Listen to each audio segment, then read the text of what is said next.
Hi guys! Ayan! So magandang hapon po sa inyong lahat. So nandito naman si Kindness guys at medyo kapagwapa sa ta guys. Ayan, dahil Christmas party po. Ayan, so medyo hindi ako sanay sa makeup talaga, no? So kunting lang, blush on. Yan po. So okay na to.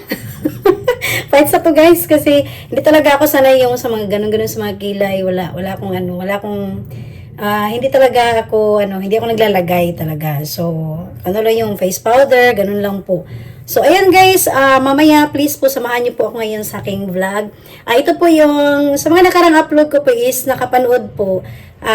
Ito po ay Christmas, last na naganap sa amin is Christmas party po ng lahat po sa isa branch lang po namin. Ayan, so magkakasama yung hindi regular employees at tapos mga regular. So, ngayon naman po is lahat po ito is regular employees po sa tatlong branch po na kung saan nagtatrabaho si Kindness na company. Alright? So, ayan guys, tapusin ko lang muna yung aking makeup dahil mamaya-maya lang po is papunta na po si Kindness sa Grand Regal Hotel po ng Gifu Ken ng Japan. Alright?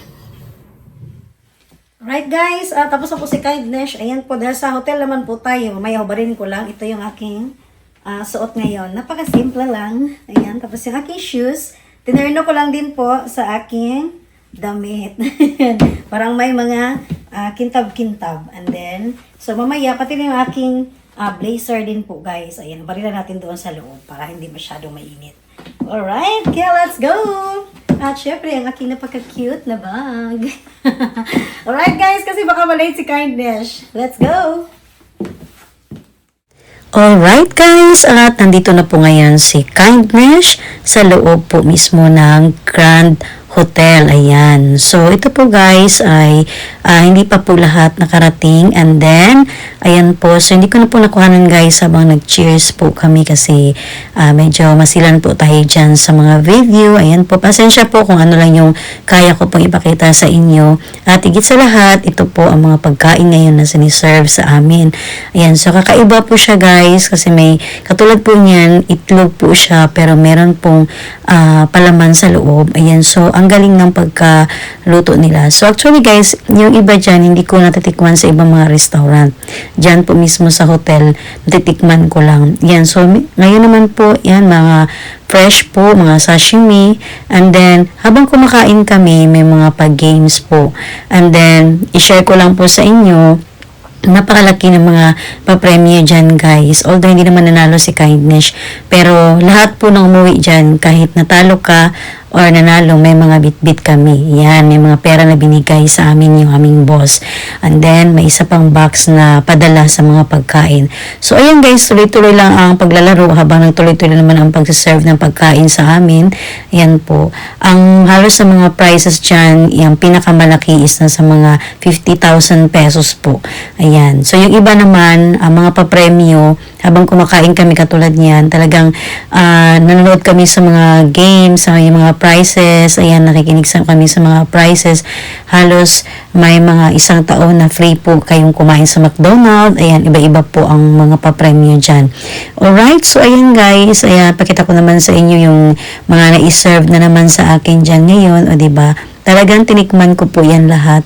So, ganyan talaga sa hotel, no? Yung malaki ang pinggan mo, pero konti lang yung laman. Alright? Yan po. So, kaya lang, mabilis po ang paglalagay ng pagkain dyan, ang pag-serve sa amin ng mga waiter dyan.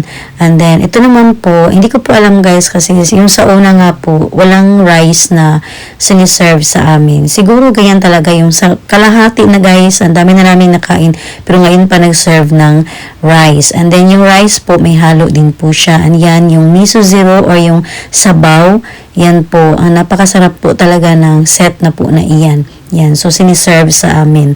So halos hindi na namin makain dahil nga sa sobrang busog. Ayan po guys, tapos na po tayo sa party.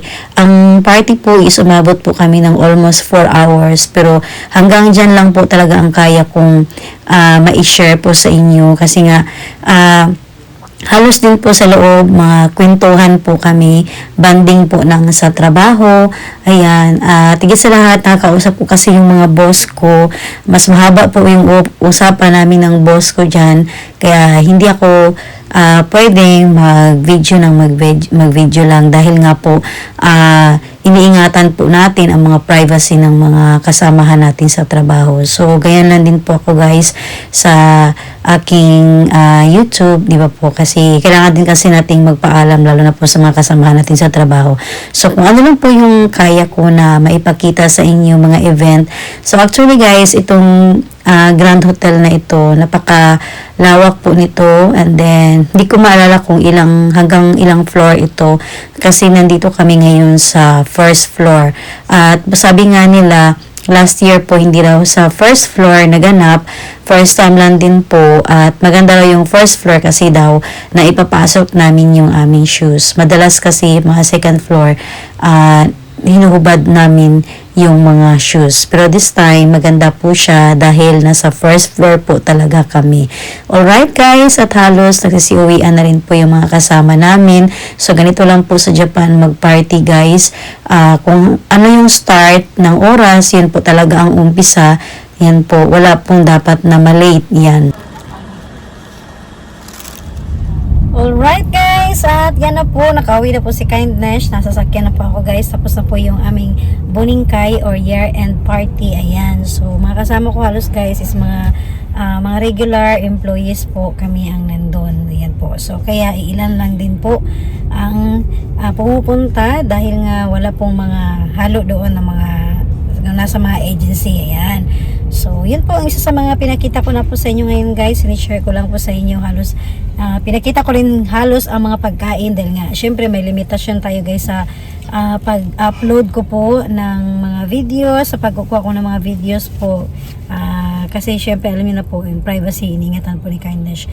Okay? So, ayan guys, at sana is may ano din ako na information sa inyo, na i-share sa inyo guys kung ano ba yung tungkol sa hindi po siya kasi Christmas party talaga yung Boningkay. Yung Boningkay kasi meaning talaga is year-end party. Ayan, sa mga employees po na nagtatrabaho po sa kung alin man tayong company na belong, right? So, yun po. At syempre, ako muna yung mapaalam sa inyo lahat guys. Din pahinga ni Kindness. And please po, abangan nyo po yung aking masusunod na ma-upload na videos dahil good news, isang linggong bakasyon po si Kindness magmula bukas, alright? Ayan po. So, abangan nyo lang po guys kung saan makarating si Kindness. At syempre, number 1 talaga guys, fishing. Yan. So, mag-fishing ako kasi medyo matagal ako hindi nakapag-fishing. Alright? So, bye guys! Domo arigatou gozaimasu!